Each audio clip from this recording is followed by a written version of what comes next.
In my last vlog, I mentioned the dream metaphor of non-duality. Speaking of which, this would be a nightmare for me to discuss here in public. So I won't.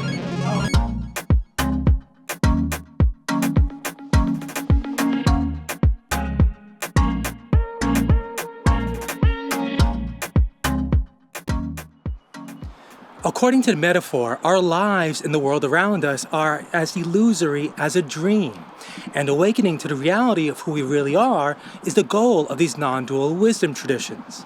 But if this is a dream, we're so immersed in it, and disengaging from it doesn't seem to come so easily and naturally. I really do take myself to be a separate individual, and as a result, I have my own goals and needs for survival.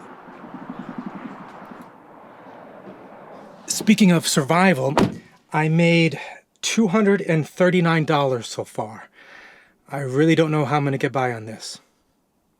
I mean, I get it all conceptually, how what I really am is not this separate individual that needs to be defended and sustained.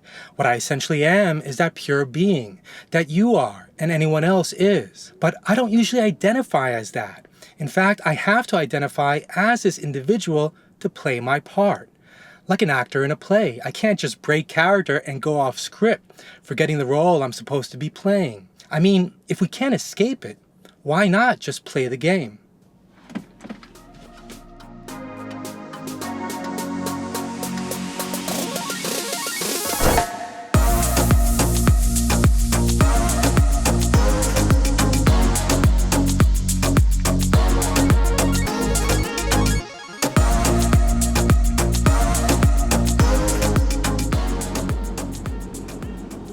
I guess one reason to not play the game is the potential for losing.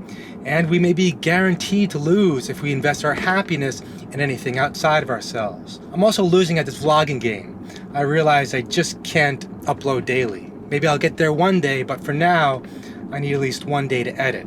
I'll try to release every few days at least. I'm going to Burbank now to see if I can get rides there. I'm going to a Law of Attraction meetup group tonight with friends, and I want to be in the area.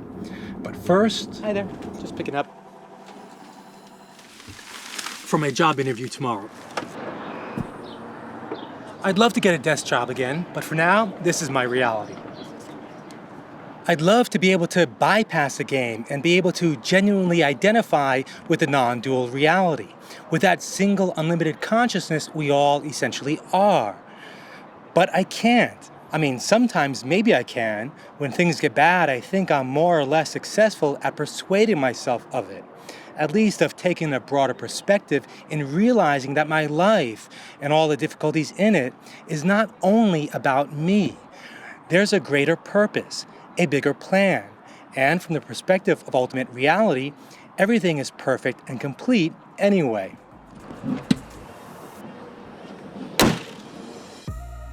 In fact, according to the non-dual teachings, nothing is really happening at the ultimate level. It's a reality beyond space-time. But whatever that is, when projected into space-time and at our level of cognition, plenty does seem to be happening, even if it's all just an appearance. And it's hard to transcend all this. I'm starting to question if it's at all possible. With eyes closed in meditation, it may be possible to be completely absorbed in a transcendent reality, in a state of samadhi. But can we still maintain this with eyes open while engaged in the world? Can we really see God, the Absolute, in worldly affairs?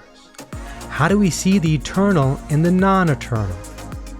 And if it's not possible to fully transcend in the midst of everyday action, why not instead be fully engaged in this play of life? Or why not be fully engaged until we need to disengage a little? There are definitely times when it's helpful to realize it's all just a play or a movie. Swami Savapriyananda describes enlightenment in this way. The enlightened one also can experience misery and will experience misery, unhappiness, shock, even anxiety, even fear. One enlightened person told me that person loses fear of being afraid also. Then what? If that person, enlightened one, also experiences fear and unhappiness and desire, and Yes, but all the time the gates to freedom are continuously open. It's like watching a movie. You can appreciate. You can cry with the movie. You can feel scared in a horror movie. You can feel excited. You can laugh with the comedy. And that's the sign of a good comedy, a good horror movie, and a good tragedy. It'll make you cry, scream in fear, and laugh in delight. If it's not much of a good movie. So this is the best movie that is. And the enlightened one also will get affected by it. But all the time, instantaneously can drop it, which we can't drop. Now, I may not be enlightened according to the traditional definition, but when things do get rough and I start to worry too much, that's when I try to break character and remind myself that I'm not really this limited individual immersed in the drama of it all. Or at least I'm not only this. What I really am is much bigger. A vast, limitless consciousness, as Vedanta would have it. And that's a comforting thought for me right now. Like and comment if this resonated with you, and subscribe below to follow me on my journey. See you next time.